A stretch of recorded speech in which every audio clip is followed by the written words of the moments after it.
Here is the only number you need to know from last night. The only number you need to know.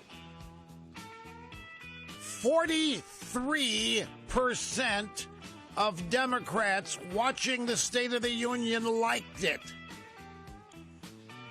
That's the only number you need to. That number is going to shock, perplex, stun, and panic elected Democrats all across the fruited plain.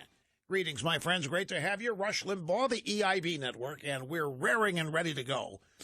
And I just want to warn you, you're going to get the most unique and comprehensive reaction, analysis, coverage of last night's events right here on this program, but it's going to take more than the first segment to get it all in.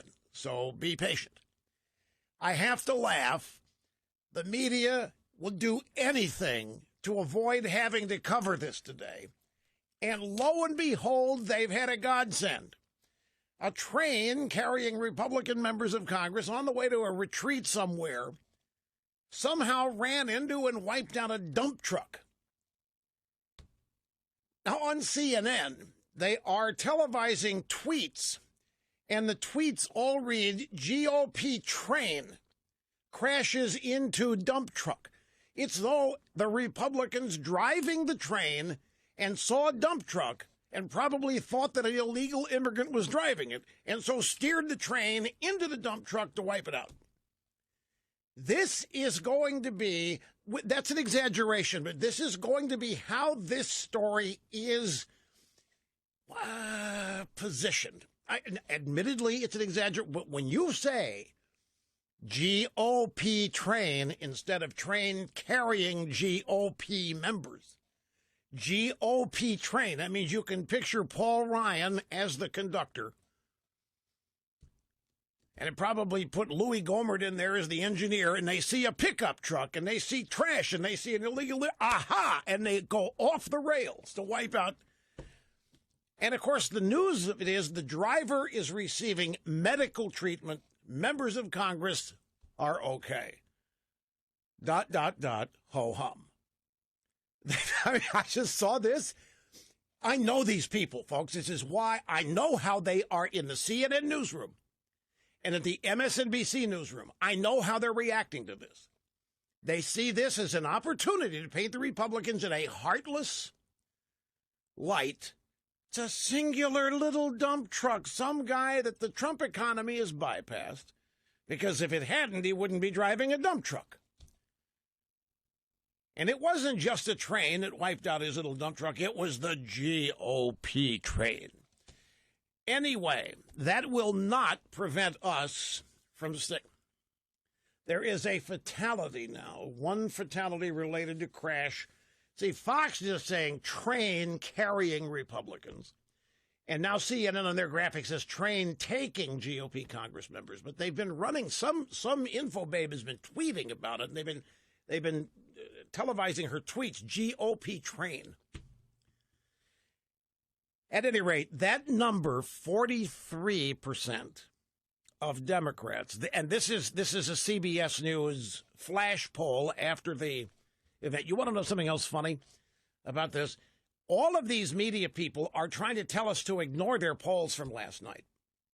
CNN polls will say 80% of the people liked it on CNN. 75% CBS liked it. And they're trying to tell us, but that doesn't matter because it's only people who watch the speech. Oh, really? So a better poll would include people who didn't? Is that what you want us to believe, drive-by types? Here, grab them. Soundbite number 14, John Dickerson, CBS This Morning, reporting about the new CBS poll. Here's the full number. 97% of Republicans watched it and liked it. 72% of independents liked it. 43% of Democrats. That's the number. Here's John Dickerson, CBS. A CBS News poll shows 3 out of 4 Americans who saw the speech approve of the president's message. 8 in 10 Americans who watched say they believe Mr. Trump was trying to unite the country rather than divide it. The audience, according to our poll, was 42% Republican and 25% Democrat. Right. So they're trying. So that means that, of course, the results are going to be skewed because there are many more Republicans who watched it because it was their guy in office, and the people tend to watch people from their own party. So they're trying. They can't avoid it. By the way, the CBS poll that I cited is a combo YouGov poll. Dickerson's reporting on an exclusive CBS poll, so the numbers are different. In the CBS YouGov poll, 97% Republicans liked it, 72% independents, 43% Democrats. Now, Dickerson here in the CBS exclusive flash poll, 75% approve the message. This is more than just do you like the speech. This approve the message. 80% of Americans said they believe Trump was trying to unite the country, or that coupled with the 43% number. Because I'll tell you why. I was flat out, I was amazed last night because the White House, they had Wolf Blitzer and a bunch of them up there for lunch, which is a tradition. You bring in the drive-bys, have lunch with them in the White House. The president does before the State of the Union. And they all came out of there, and the White House facilitated this. They said, the president's going to reach out tonight. The president's going to seek unity. The president's going to cross the divide. Well, that means different things to different people. To the drive-bys of the Democrats, it meant Trump was going to cave. It meant Trump was going to dial it back. It meant Trump was going to wander off of his agenda reservation and embrace Democrat ideas. What that meant that when the White House says Trump is going to try to unify, that means to them that Trump is giving up. And Trump recognizes he can't go on the way he has been. So he's got to get anything done. He's got to include the Democrats and let their agenda have a significant role. So that's the way the speech was portrayed all day yesterday. And that's the way it was portrayed last night. And then we got the speech. And folks, I'm telling you, it was, I think, maybe the best State of the Union speech I've ever seen. And I will explain why as the program unfolds. But in the aftermath of the speech, I'm flipping around to the networks, and I haven't watched cable news steadily, and I cannot tell you how long. So this was kind of like going back to school after being, summer recess. And I was taken aback. I wasn't surprised, but I was amazed. It didn't matter which network I watched. The initial reaction from most of the commentators was that Trump blew it, that Trump did not unify, that he didn't even attempt to unify, that he didn't reach across the aisle. The White House must have lied to us all day today. And they thought it was a dud of a speech. Juan Williams thought the speech was a gigantic letdown. It's amazing what these people see that the American people don't see. And it's just stunning what the American people see in a speech like this that the media and others inside the Beltway in Washington do not see. How that speech could be seen as anything other than unifying and uplifting is beyond me.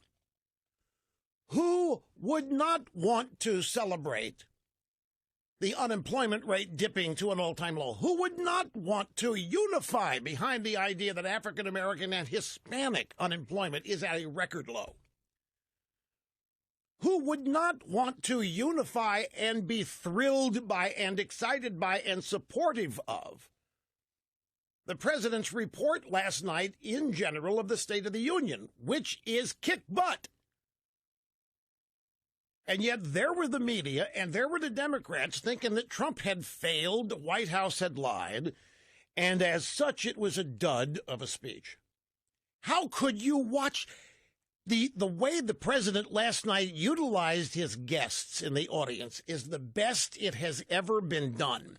They were not trophy appearances last night. They were not pawns.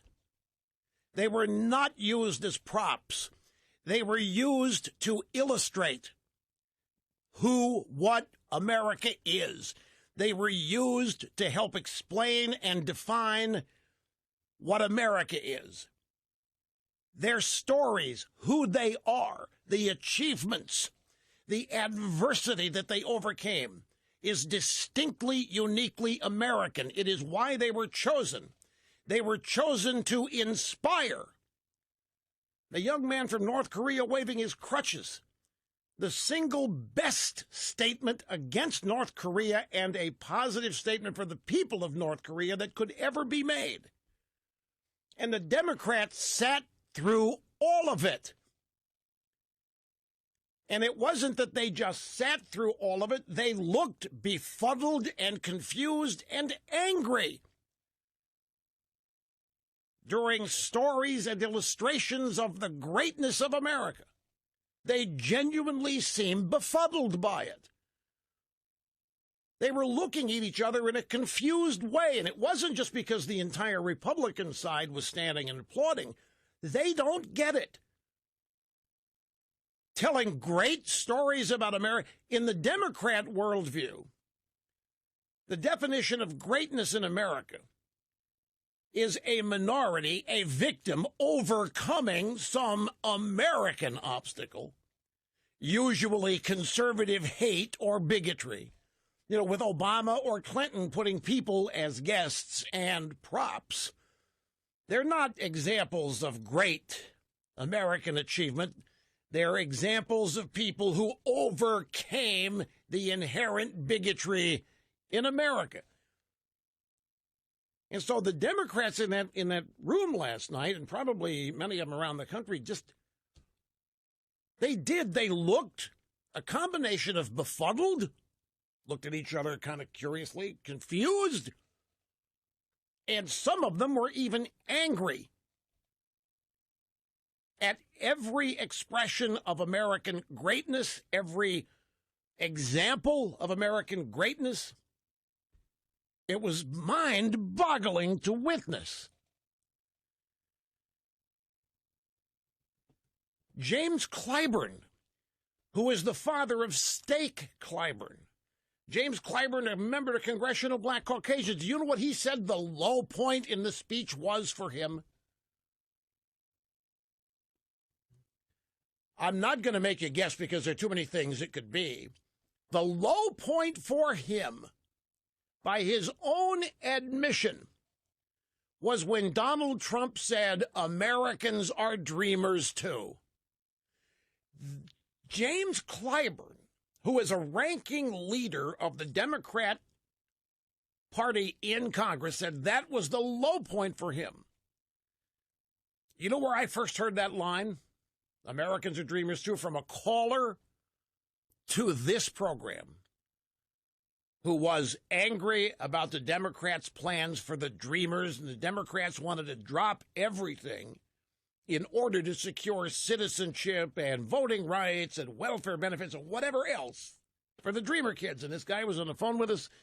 He said, Rush, my kids dream too. My kids are dreamers too. And that begot other calls echoing the sentiment. I myself echoed the sentiment. And then there it was last night, coming out of the mouth of the President of the United States.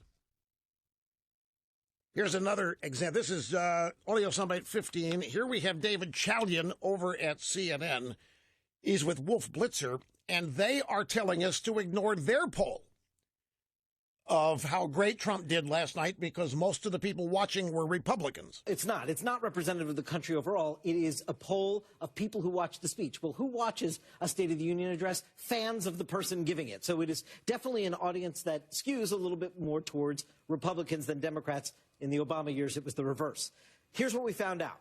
48% of those who watched the speech tonight had a very positive reaction to the speech. 22% somewhat positive, 29% negative. 62% of speech watchers tonight say that Donald Trump's policies, as laid out tonight, will move the country in the right direction. Let me go back to this 48% number that Chalian cites there.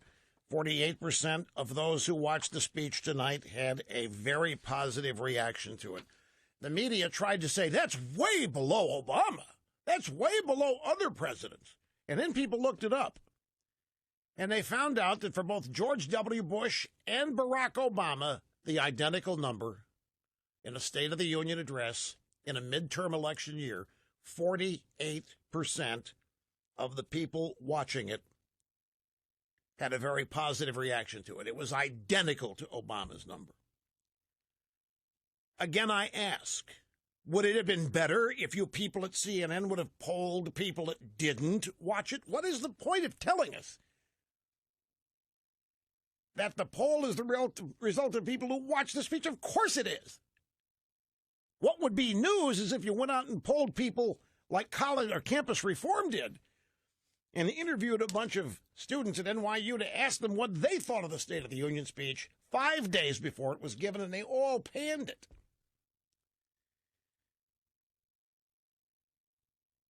So the divide in the country, it is undeniable.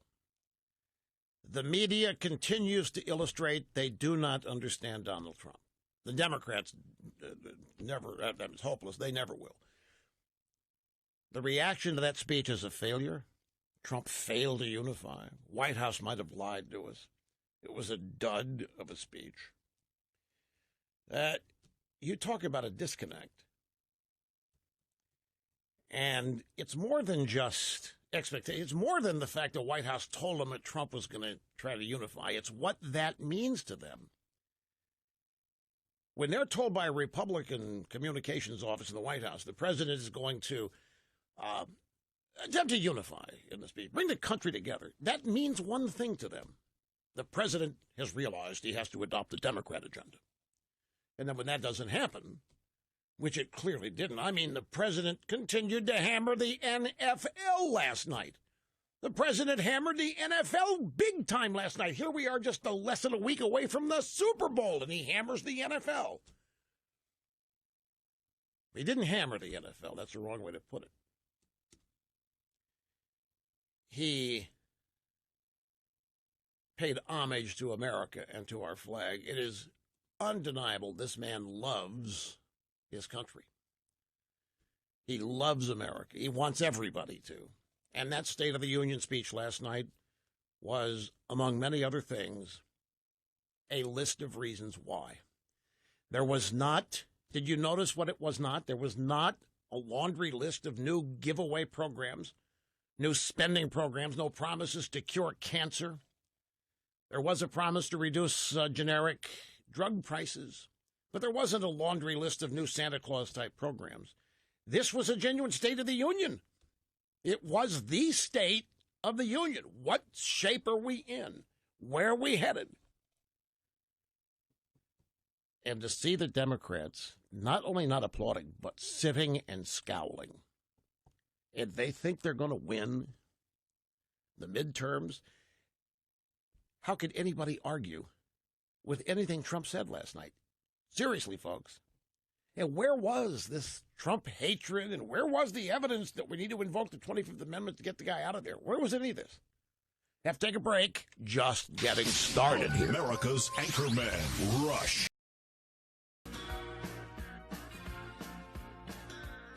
The ACLU. Are you ready for this? The ACLU issued a statement complaining that President Trump used the word America more than 80 times in the speech.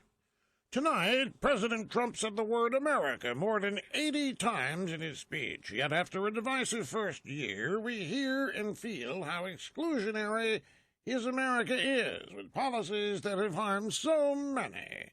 The ACLU stands ready to protect these communities, both in the courts and at the polls. You see, America is about the people it hurts, about the people it victimizes. To these people. For most people, The Fox Business Network is reporting that Trey Gowdy will not seek re-election next year to member of Congress from South Carolina.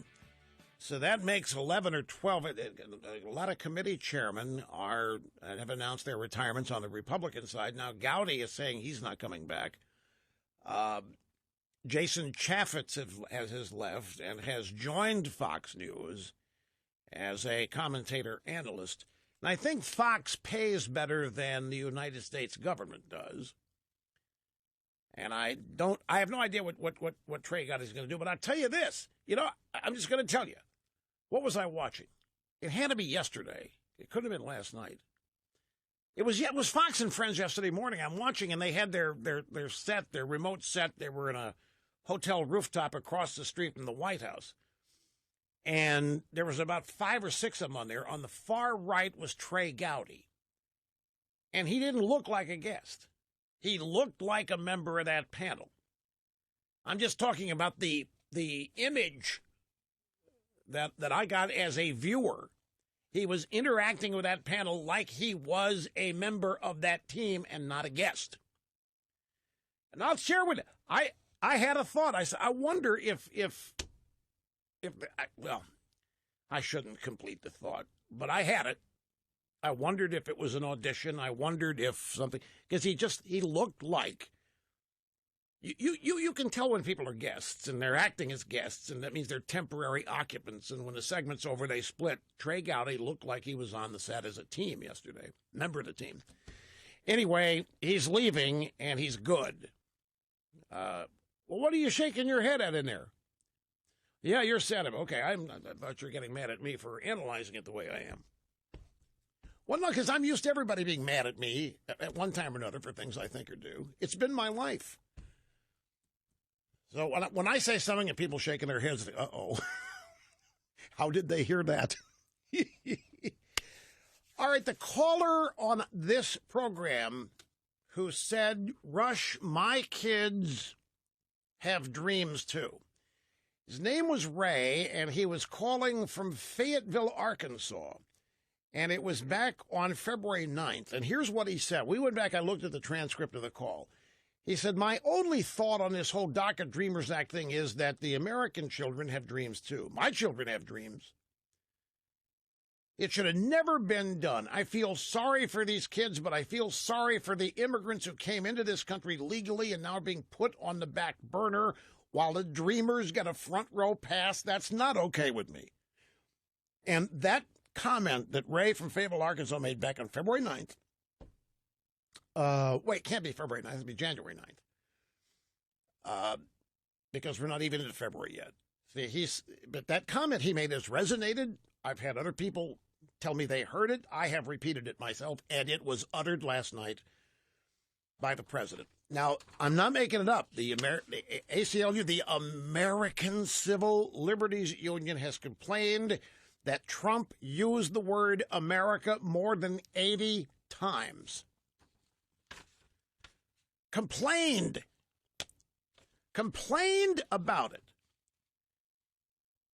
And the reason, after a divisive first year, we hear and feel how exclusionary Trump's America is.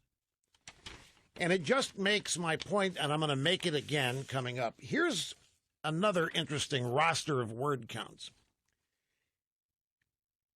Trump used the pronoun our 104 times last night.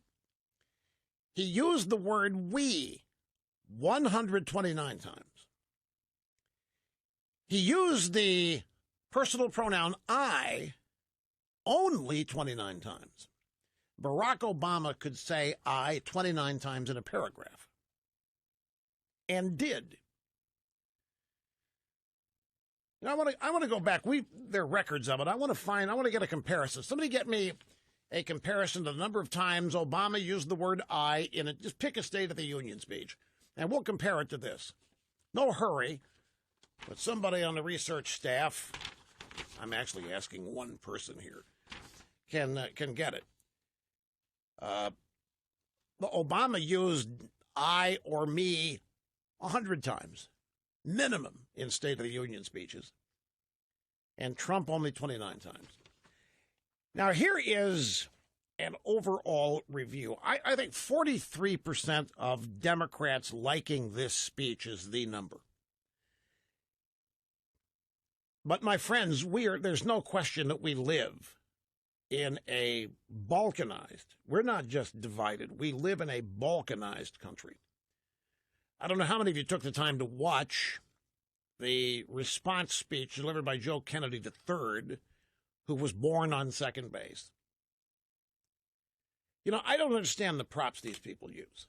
Why would you put a sedan? You know, why if you're a Kennedy, why would you put a sedan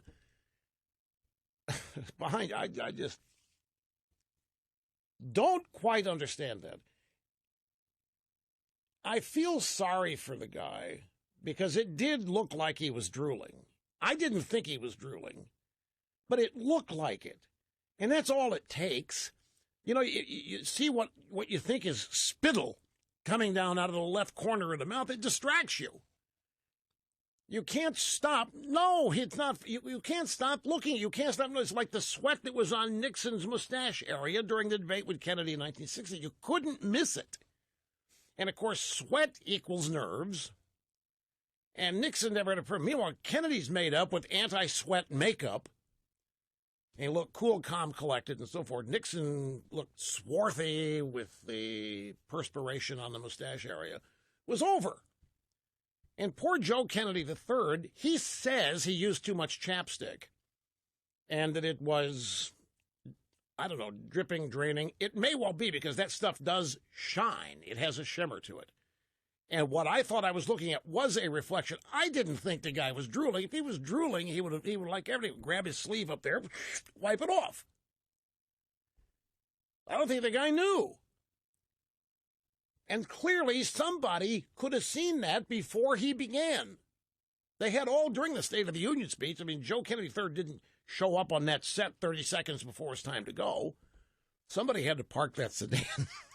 I can't believe that. I just can't. Anyway, the vision that he gave of America is one that's my point. We're balkanized.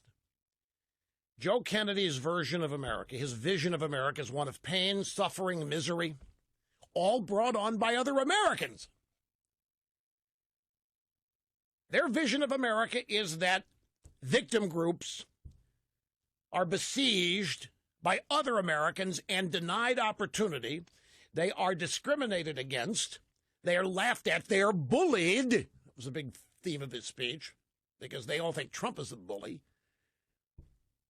And so to the Democrats, to Joe Kennedy III or whatever, the big problem we face in the world is America. And in Donald Trump's vision of America and the people that voted and supported Trump, there's nothing of the sort. America's the last best hope.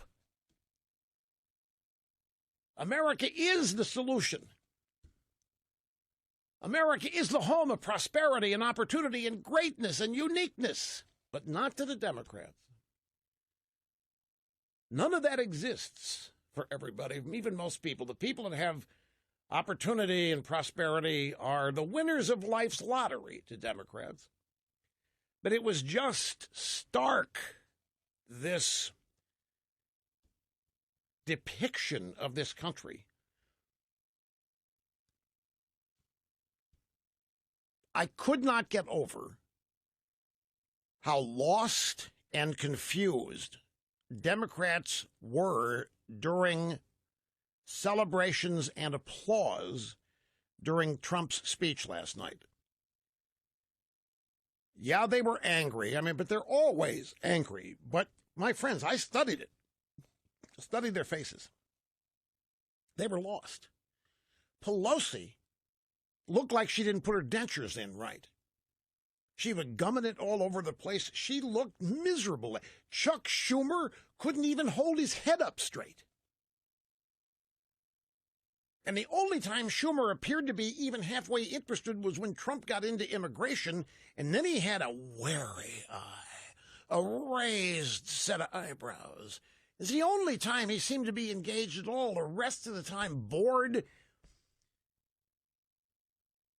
Democrats looked confused when Republicans were applauding time and time again because they genuinely don't get it. They don't see what there is to applaud. They looked befuddled. I thought it was just fabulous, and I thank President Trump for not parading a series of victims before the American people last night, which is what we always get with Democrat presidents. The guests of Democrat first ladies sitting up there in the gallery are all victims of some bigotry or unfairness or disparity or discrimination in America. And the tales of heroism and so forth are the great things, the difficult things they had to overcome, say, to get a cake baked for their gay wedding reception. The contrast was so stark. Every person that Trump cited in the gallery last night was a story of victory, a story of personal achievement, overcoming great adversity.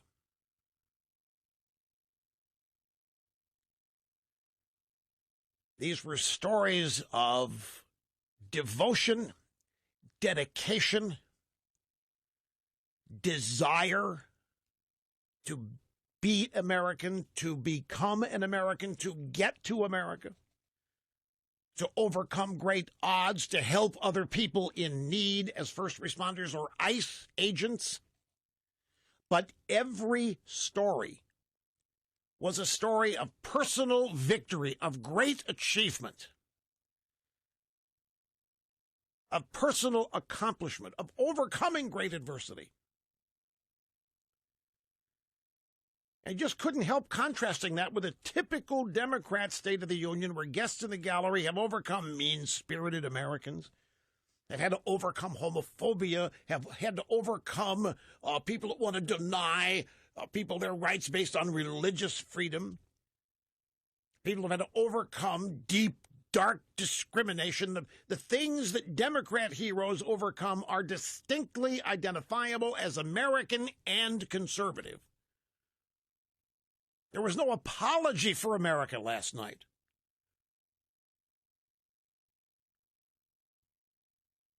There wasn't any criticism of the United States last night by the President of the United States. It was uplifting, it was inspiring, and it was one man's personal expose, personal opening his heart to tell the world how much he loves his country and how great he thinks his country is and how much greater he wants it to be because he loves the people in it. How could anybody argue with any of that last night? And I mean that.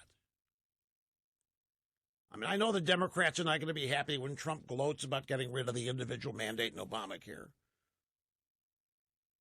But this was a testament to the greatness and uniqueness of American freedom.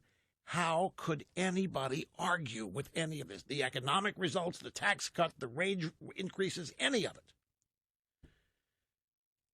And I'll tell you, folks, no one can make Democrats look small and petty and constipated like Donald J. Trump can. America's most listened to talk.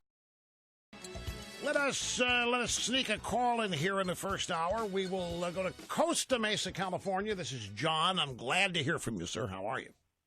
Good morning, Rush. Nice to talk to you. Thank you, sir. I just wanted to say, to me, the most heartwarming thing about that speech last night, the fact that Democrats claim he's deranged and he doesn't know, his butt from a hole in the ground, the connection he had with the people. He knew every name, didn't slip up. He knew the families. You can't fake that.